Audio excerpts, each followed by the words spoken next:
Hey everyone, welcome back to Apollo Art Analysis. In today's episode, we're going to be studying a piece by the career multimedia artist known as Malene Reynolds Laugesen, and in this episode, we're going to be looking at what feels like a portrait here. We're also going to explore the mythological symbol known as the Mermaid, so let's jump right into it. So at first sight, we're met face to face with an ancient and sacred symbol. Our first impression is one of awe due to the incredible beauty and of course innate, ornate sense in the piece before us. So we see our subject set in center right, that of course makes her the center of attention in the piece before us. This is further reinforced by a light on dark accent, making our subject's presence known to all who stand before it.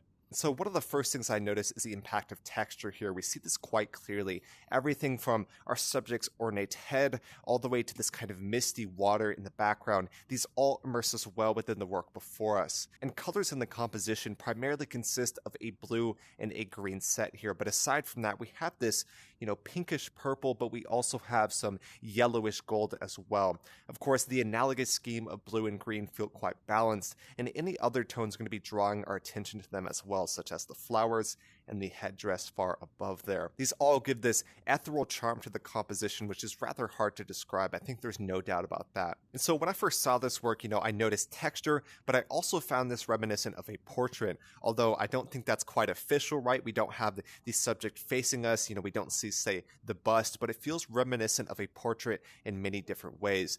The portrait, of course, always places the viewer in intimate proximity with the person it presents, and I think we certainly see that here, right? We're met face to face with this ancient symbol, and of course, it feels incredibly intimate in that final result. And with this in mind, how do y'all feel when you view this piece, or what do you think we're looking at here? What's your first impression? I think that's some really interesting questions I would love to hear from y'all. And so the title of this work is Mermaid, no doubt reveals the moment before us in full, right? Mermaids are ancient sea spirits which often visited sailors during times of catastrophe far out in the sea there.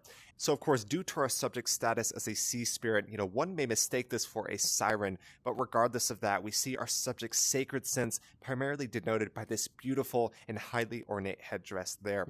And so our subject is what we call a chimeric creature, right? A chimera. And chimeric creatures have multiple different aspects of different animals combined into one. One of the best examples is something like a dragon or a griffin, right? The dragon, of course, has the talons of a bird, but it also is snake-like in nature as well. And then something like the griffin, which of course is a lion with the wings of a bird. So we see a chimeric creature. You have the human, and then you have, say, the fish, right? The fish tail. We even see this. You have a fin on our subject's back. You can see those ears are clearly not human in the final analysis. Of course, chimeric creatures are also reminiscent of sirens. We briefly talked about that there, but this is a sacred mermaid, not a siren. The sirens were ones who tempted people into the rocks to crash their boats, typically as, beautiful women singing beautiful songs to lure you in, but the mermaid, in contrast, is a very benevolent figure, right? It is a good and sacred figure which meets you out in times of catastrophe. So if the sirens call you into trouble,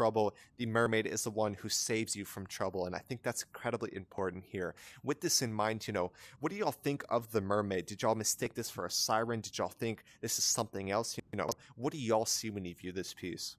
So I did a lot of research on the original artist here, and this feels most reminiscent of the style for the book The Sea King's Garden, although I could not confirm that for sure. That book, of course, is created by the original artist as well here. And so one wouldn't be too far off in noting this work with themes from the Romanticism or, say, symbolic period, right? We have scenes of fantasy, we have the mythology revived in a, fictitious manner, if you will, but regardless, this is a stunning painting. I think there's no doubt about that. I couldn't confirm this for sure, but it does appear as an oil painting, but like I said, that is not confirmed fully. But yeah, I really hope y'all enjoyed today. This is a profound, a very beautiful, highly ornate and symbolic scene. I think there's no doubt about that. I absolutely love to see this work. I really hope y'all enjoyed today. If y'all enjoyed today's episode, make sure to check out the original artist, Malene Reynolds Laugesen, doing some amazing work. She is a children's author and of course creates some personal pieces, perhaps like the one before us here. Like I said, I could not confirm exactly where this piece comes from, but regardless,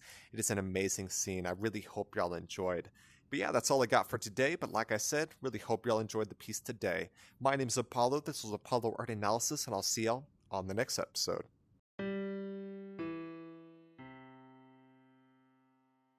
We hope you enjoyed today's episode. If you'd like to support our work directly, please check out our Apollo community tokens. Polar Art Exchange is an ecosystem of art appreciation which elevates artists each and every day. Thanks for listening.